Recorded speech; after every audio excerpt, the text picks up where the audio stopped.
Dear student, ई classroom में आपका स्वागत है। आज मैं आपके योग भारती के पाठ्य पुस्तक से संबंधित जानकारी प्रस्तुत कर रहा हूँ। कोविड-19 के चलते जो पाठ्यक्रम से जो पाठ आपके लिए हटाए गए हैं और जो पाठ्यक्रम कम किया गया, उससे संबंधित जानकारी मैं प्रस्तुत कर रहा हूँ। साथ ही हाल ही में मुझे जानकारी प्राप्त हुई है, उस जानकारी के आधार पर आपका प्रश्न पत्र किस प्रकार रहेगा, उसका प्रारूप मैं आपको समझा रहा हूँ कि कौन-कौन से पाठ और कौन-कौन से पाठों पर आधारित किस प्रकार की कृतियाँ हो सकती है और इन कृतियों को प्रश्न पत्र में किस प्रकार रखा गया है और उन कृतियों को कैसे हल करना है, इससे संबंधित जानकारी यहाँ मैं आज आपके सामने प्रस्तुत कर रहा हूँ। तो चलिए, वही जानकारी मैं आपके सामने रख रहा हूँ।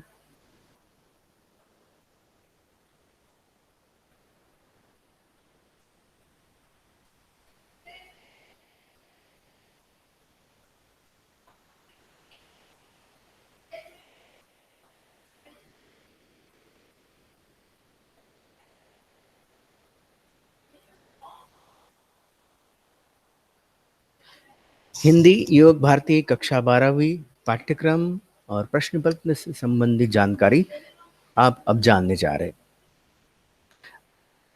आपके पाठ्य पुस्तक से जो पाठ हटाए गए थे, उन पाठों की जानकारी, उनके पाठों के नाम मैं आपको बता रहा हूँ। ये जो पाठ है, केवल 2020-21 वर्ष के लिए हटाए गए। मतलब केवल इसी वर्ष जो कोविड-19 की हालात बन गए हैं, ये हालात पैदा हो गई है, जो स्थिति अब बन गई है, जिसके चलते इन पाठों को कम किया गया है, ताकि आपके अध्ययन में अधिक बाधा ना हो। तो कौन-कौन से पाठों को हटाया गया है? तो पहला पाठ है निराला भाई। ये पूर्ण पाठ आपकी परीक्षा में इस पर किसी भी प्रकार के प्रश्नोत्तर नहीं पूछे जाएँगे। हाँ, केवल इस पाठ पर जो शब्द संपदा की कृति है, उस पर कृति पत्रिका में कृतियाँ हो सकती है, शब्द संपदा की।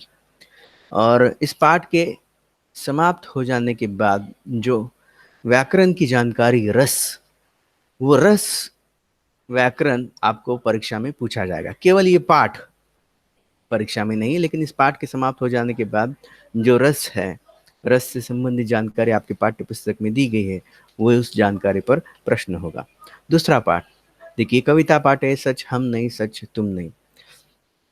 ये कविता आपके पाठ्यक्रम से हटाई गई है। इस कविता पर जो आकलन की कृतियाँ, उन्हें छोड़कर जो शब्द संपदा की कृति है, उस पर शायद प्रश्न हो सकते हैं। और शब्द संपदा की कृति के साथ-साथ जो आपकी प्रश्न क्रमांक 6 है, इस कविता के समाप्त हो जाने के बाद, उस प्रश्न क्रमांक 6 पर प्रश्न या कृतियाँ हो सकती है। मतलब ये कविता की तो हटाई गई है, लेकिन इस कविता समाप्त हो जाने के बाद जो इस कविता के स्वाध्याय में कृति क्रमांक 6 है, प्रश्न क्रमांक 6, उस पर शायद कृतियाँ पूछी जा सकती। तो ये पाठ क्रमांक 2, पाठ क्रमांक 3, पाठ क्रमांक 11 जो कोख जाया नाम से है, इसे भी पाठ्यक्रम से हटाया गया है। शब्द संपदा और प्रश्न 6 छोड़कर सब हटाए गए हैं। मतलब इस पाठ के अंत में, ये पाठ समाप्त हो जाने के बाद शब्द संपदा की जो कृतियाँ है, उस पर शायद परीक्षा में कृतियाँ हो सकती है। और प्रश्न क्रमांक 6 जो है, उसे इस वर्ष के लिए रखा गया है। मतलब कोक जया ये पाठ हटाया गया। अगला पाठ है पाठ क्रमांक 12, जो आपके पाठ्य पुस्तक में है, उसमें 2 है, सुन रे सखिया और कजरी। तो इन्हें भी जो लोकगीत है, इन्हें भी परीक्षा से अभी इस वर्ष के लिए हटाया गया। और अगला एक पाठ है प्रकाश उत्पन्न करने वाले जीव। ये पाठ भी इस वर्ष परीक्षा में अध्ययन के लिए नहीं है। इस प्रकार इस पर जो महत्वपूर्ण कृतियाँ होगी, नहीं पूछी जाएगी। ये बात ध्यान में रखिए। अब चलिए, मैं आपके पाठ्य पुस्तक पर आधारित जो आपका प्रश्न पत्र या कृति पत्रिका रहेगी, उस कृति पत्रिका का प्रारूप यहाँ प्रस्तुत कर रहा हूँ। गद्य विभाग जो विभाग 1 है, 20 अंकों के लिए है।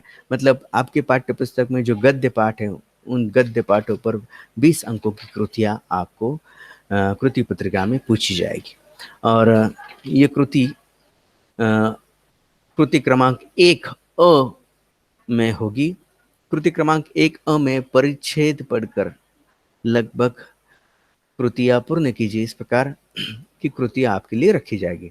तो कृति 1 जो आपके पाठ्य पुस्तक के किसी भी गद्य पाठ से 180 से 200 शब्दों का कोई भी एक परिच्छेद परीक्षा में होगा। उस परिच्छेद पर 6 अंक की कृतियाँ बनाई जाएगी या पूछी जाएगी। पहली कृति होगी आकलन की कृति। इस आकलन की कृति में आपको 4 घटक लिखने होंगे और ये 4 घटक आधे-आधे अंकों के लिए, मतलब आकलन की कृति 2 अंकों के लिए। दूसरी कृति इसी गद्य पाठ के किसी 180 से 20 शब्द वाले परिच्छेद पर होगी शब्द संपदा की। इसके लिए 2 अंक होंगे। इसमें आपको 4 घटक लिखने होंगे। अभिव्यक्ति अभिव्यक्ति की कृति उसी गद्य पाठ को पढ़कर आपको लिखनी होगी जो आपके लिए दी जाएगी। 40 से 50 शब्दों में ये कृति आपको लिखनी होगी। ऐसा साधारण तौर पर इसका स्वरूप रहेगा। तो गद्य पाठ जो होंगे उस पर कृति क्रमांक 1 अ में परिच्छेद लिया जाएगा और उस पर कृतियाँ होगी। आकलन की कृति होगी, शब्द संपदा की कृति होगी, अभिव्यक्ति की कृति होगी 1 अ में 6 अंकों के लिए। दूसरी एक आ नाम की कृति होगी, वो भी गद्य पाठ पर आधारित होगी और गद्य पाठ का ही कोई परिच्छेद होगा, पैराग्राफ होगा। 180 से 200 शब्दों वाला कोई भी परिच्छेद पाठ से लिया जाएगा। उस पर आकलन की कृति होगी 2 अंकों के लिए, शब्द संपदा की कृति होगी 2 अंकों के लिए, अभिव्यक्ति की कृति होगी 2 अंकों के लिए। ऐसे कुल मिलाकर उस परिच्छेद पर 6 अंकों के लिए कृतियाँ पूछी जाएंगी और इन 6 अंकों की कृतियों का विभाजन 2 अंक की कृति आकलन की, 2 अंकों की कृति शब्द संपदा की, 2 अंकों की कृति अभिव्यक्ति की होगी।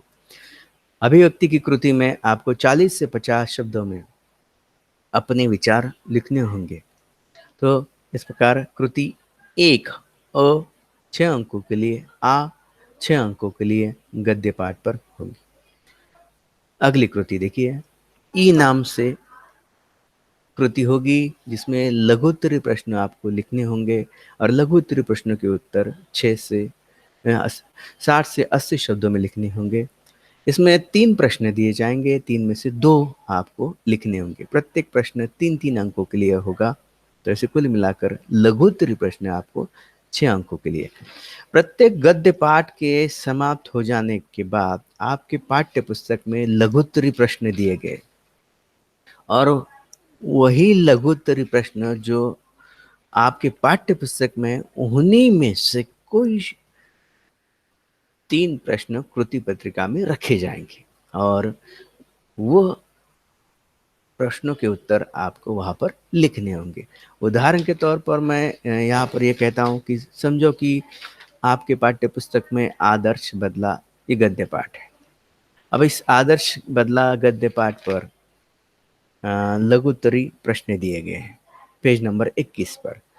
तो उस लघुत्तरी प्रश्नों में से कोई प्रश्न यहाँ पर हो सकता है। ऐसे प्रत्येक गद्य पाठ पर लघुत्तरी प्रश्न है, उनमें से 3 प्रश्न होंगे, 3 में से आपको 2 लिखने होंगे 6 अंकों के लिए। तो ऐसे गद्य पाठ 6 अंकों के लिए लघुत्तरी प्रश्न। अब अगली कृति ये ई, एक वाक्य में उत्तर लिखिए, 4 में से 2। ये साहित्य संबंधी ज्ञान पर आधारित है। प्रत्येक पाठ गद्य पाठ समाप्त हो जाने के बाद उसी पाठ के स्वाध्याय में साहित्य संबंधी ज्ञान पर आधारित 2-2 कृतियां रखी गई। उन 2 कृतियों में से यहाँ पर कृतियां पूछी जाएगी आपको, या एक वाक्य में प्रश्न पूछा जाएगा, आपको उसका उत्तर लिखना है। ये 4 प्रश्न होंगे, 4 में से आपको 2 लिखने हैं। चलिए, अब ये गद्य पाठ पूरा हो गया। गद्य पाठ या गद्य विभाग पर बराबर 20 अंकों की कृतियां होगी। अ 6 अंकों के लिए, आ 6 अंकों के लिए, ई 6 अंकों के लिए और बड़ी ई 2 अंक के लिए, मतलब 6, 6, 8, 6, 6, 12 और 6, 18 और 18 के साथ ये 2 जोड़कर 20 बन गए। अगली कृति देखिए, फिर से दोहराता हूँ, देखिए इस प्रकार गद्य विभाग 20 अंक, यहाँ 6 अंकों के लिए पहली कृति, दूसरी कृति है 6 अंकों के लिए, अगली कृति है 6 अंकों के लिए। इस प्रकार अब आप जो आपकी जो कविता पाठ है उस पर 20 अंकों के लिए परीक्षा में कृतियां होगी। तो गद्य विभाग के बाद पद्य विभाग 20 अंकों के लिए, उस ये पद्य विभाग पर प्रश्न पत्र में कृति क्रमांक 2 होगी कि पद्यांश पढ़कर निम्नलिखित कृतियां पूर्ण कीजिए।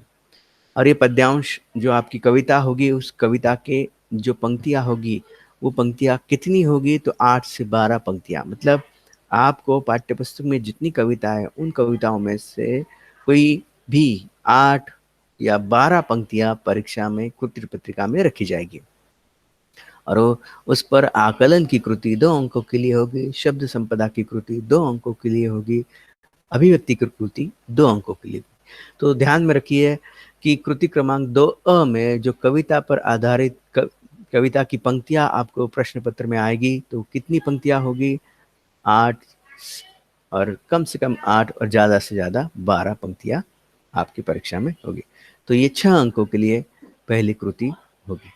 अब दूसरी कृति देखो, आ।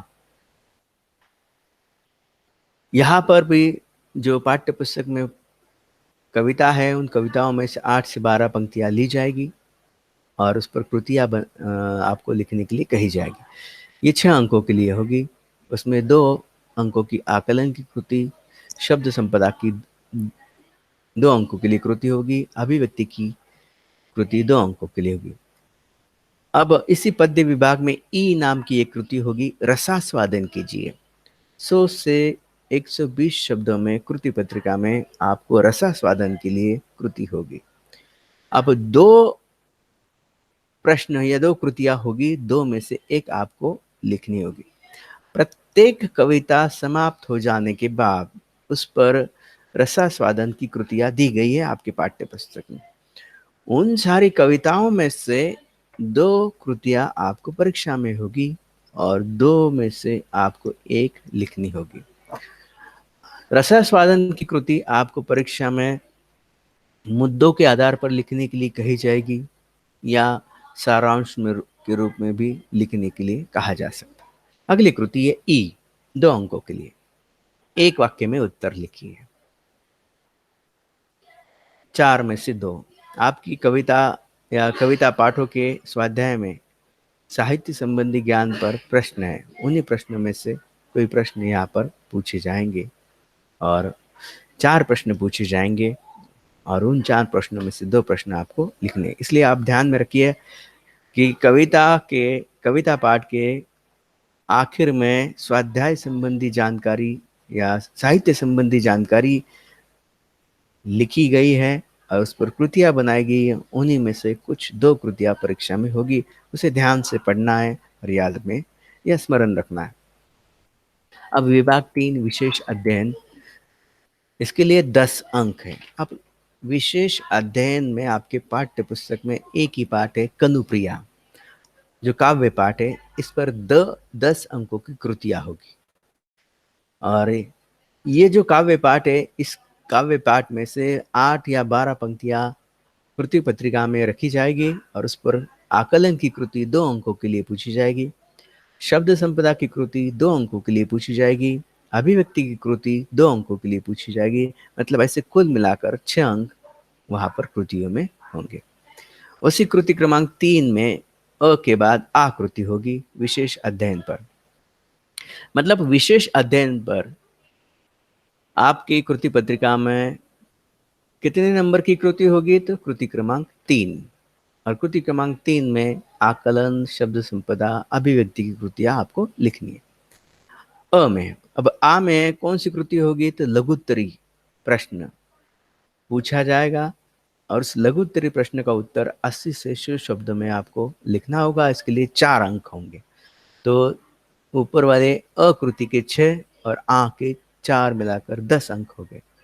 अब ये लघुत्तरी प्रश्न आपको जो दिए जाएंगे, 2 प्रश्न दिए जाएंगे, 2 में से एक लिखना है। प्रत्येक कविता के अंत में स्वाध्याय में लघुत्तरी प्रश्न दिए गए। उन्हीं लघु उत्तरीय प्रश्नों में से कोई 2 आपकी परीक्षा में होंगे, ऐसा तो मैं नहीं कहूँगा, लेकिन विशेष अध्ययन का जो कनुप्रिया जो पाठ है, उस कनुप्रिया पाठ में जो लघु उत्तरीय प्रश्न हैं, उसमें से प्रश्न होंगे। चलिए आगे चलते हैं। आपके पाठ्य पुस्तक में विभाग है, विभाग 4 व्यावहारिक हिंदी और अपठित गद्यांश और पारिभाषिक शब्दावली, ये आपकी पाठ्य पुस्तक में है। इन सारे विभाग पर 20 अंकों की कृति आपकी परीक्षा में होगी। ये कृति क्रमांक 4 से होगी, 4 नाम से होगी, जिसमें दीर्घोत्तरीय प्रश्न 100 से 120 शब्दों में होंगे, 6 अंकों के लिए, अथवा परिच्छेद पढ़कर कृतियां कीजिए, इस प्रकार की कृति होगी।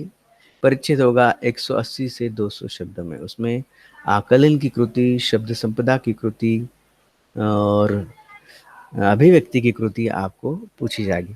अब व्यावहारिक हिंदी में जो आपके पाठ है, पाठ क्रमांक 14, 15, 16, 17, इन पाठों पर जो दीर्घोत्तरीय प्रश्न है, उन्हीं दीर्घोत्तरीय प्रश्नों में से प्रश्न होगा आपके लिए, या प्रश्न पूछा जाएगा। अगर वो प्रश्न का उत्तर नहीं लिख पाए आप, तो एक परिच्छेद होगा, उस परिच्छेद को पढ़कर आपको कृतियां या कृतियों को हल करना होगा। आगे चलते हैं।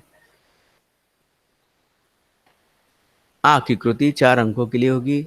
लघुत्तरीय प्रश्नों में से किसी एक का उत्तर आपको 80 से 100 शब्द में लिखना है, अथवा उसके लिए होगा सही विकल्प चुनकर वाक्य फिर से लिखिए। ये व्यावहारिक हिंदी के पाठ पर आधारित होगा, ऐसा है। आगे की कृति की ओर चलते। ई कृति 6 अंकों के लिए होगी। आपके पाठ्य पुस्तक में दिया नहीं गया है ऐसा कोई भी एक परिच्छेद जो अपठित है, एक परिच्छेद आपके सामने रखा जाएगा परीक्षा में, कृति में। वो परिच्छेद 180 से 200 शब्दों वाला होगा। उस पर आकलन की कृति, शब्द संपदा की कृति, अभिव्यक्ति की कृति उस परिच्छेद पर कृति पत्रिका में रखी जाएगी। उसके लिए 2-2 अंक होंगे। ऐसे 2-2 मिलाकर 6 अंकों के लिए अपठित, जो आपने पढ़ा नहीं है, ऐसा परिच्छेद आपके लिए रखा जाएगा 6 अंकों के लिए। और पारिभाषिक शब्दावली जो 8 में से 4 आपको लिखनी है 4 अंकों के लिए। आपके पाठ्य पुस्तक के आखिरी हिस्से में लगभग देखो पेज नंबर 109 और पेज नंबर 110 पर पारिभाषिक शब्दावली दी गई है। इन्हीं पेज नंबर 109 और 110 में से आपको अंग्रेजी शब्द पूछे जाएंगे और उसके लिए हिंदी शब्द आपको लिखने होंगे। तो पेज नंबर 109 और 110 पर जो पारिभाषिक शब्दावली है, उन्हीं शब्दावली से 8 शब्द आपकी कृति पत्रिका में आपको पूछे जाएंगे और उनके अर्थ आपको लिखने होंगे। इस प्रकार आपकी कृति पत्रिका का प्रारूप रहेगा या आपकी कृति पत्रिका रहेगी। अब व्याकरण विभाग आपकी कृति पत्रिका में कितने अंकों के लिए है? तो 10 अंकों के लिए। अब ये 10 अंक व्याकरण के किस किस टॉपिक पर आधारित होंगे, ये जान लो। काल परिवर्तन, इस टॉपिक पर कृति में, कृति पत्रिका में, कृति में प्रश्न पूछा जाएगा 2 अंकों के लिए। अलंकार के लिए 2 अंक। रस जो आपके पाठ्य पुस्तक में व्याकरण विभाग में है, उसके लिए 2 अंकों की कृति होगी। मुहावरों का अर्थ लिखकर वाक्य में प्रयोग कीजिए, इसके लिए 2 अंक होंगे। और वाक्य शुद्धिकरण कर कर वाक्य लिखिए, इसके लिए 2 अंक होंगे। तो व्याकरण 10 अंकों का इस प्रकार होगा और हर एक के लिए 2-2 अंक होंगे। इसमें आपको काल परिवर्तन के वाक्य लिखने होंगे, अलंकार पहचानिए, इस प्रकार की कृति हल करनी होगी। रस पहचानिए, कोई पंक्तियाँ दी जाएगी, उन पंक्तियों में कौन सा रस है आपको लिखना होगा। मुहावरे दिए जाएंगे, 4 मुहावरे दिए जाएंगे, उसमें से 2 के अर्थ लिखकर आपको वाक्य प्रयोग कृति पत्रिका में लिखने हैं।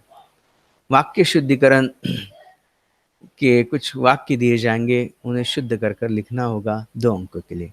तो 2 वाक्य आपको लिखने होंगे शुद्ध कर कर। तो इस प्रकार व्याकरण आपके परीक्षा में 10 अंकों के लिए होगा और इस प्रकार आपकी कृति पत्रिका का विभाजन होगा। संक्षेप में मैं आपसे फिर से कहता हूँ कि गद्य विभाग 20 अंकों के लिए, गद्य विभाग 20 अंकों के लिए, विशेष अध्ययन 10 अंकों के लिए आपकी पाठ्य पुस्तक में है। व्यावहारिक हिंदी 20 अंकों के लिए और व्याकरण 10 अंकों के लिए। ऐसे कुल मिलाकर 80 अंकों की कृति पत्रिका आपको परीक्षा में होगी और अलग-अलग विभाग पर अंक आपको दिए जाएंगे। तो आज के लिए मैं रुकता हूँ। मैंने ये केवल आपको प्रारूप बताया है और ये प्रारूप इस फॉर्मेट में आपकी कृति पत्रिका होगी और इस प्रकार के प्रश्न होंगे और इस प्रकार गद्य के प्रश्न गद्य पाठ पर होंगे, कृतियाँ होगी, पद्य पाठ पर कृतियाँ होगी, विशेष अध्ययन पर कृतियाँ होगी। विशेष अध्ययन के बाद जो आपका अगला हिस्सा है व्याकरण पर कृतियाँ होगी, अपठित जो पाठ है उस पर कृतियाँ होगी। तो ऐसे प्रश्न पत्र का या सॉरी कृति पत्रिका का प्रारूप यहाँ पर आपके लिए परीक्षा में होगा, तो ये समझ लीजिए और अब कृति पत्रिका की ओर ध्यान दीजिए। आज के लिए मैं रुकता हूँ।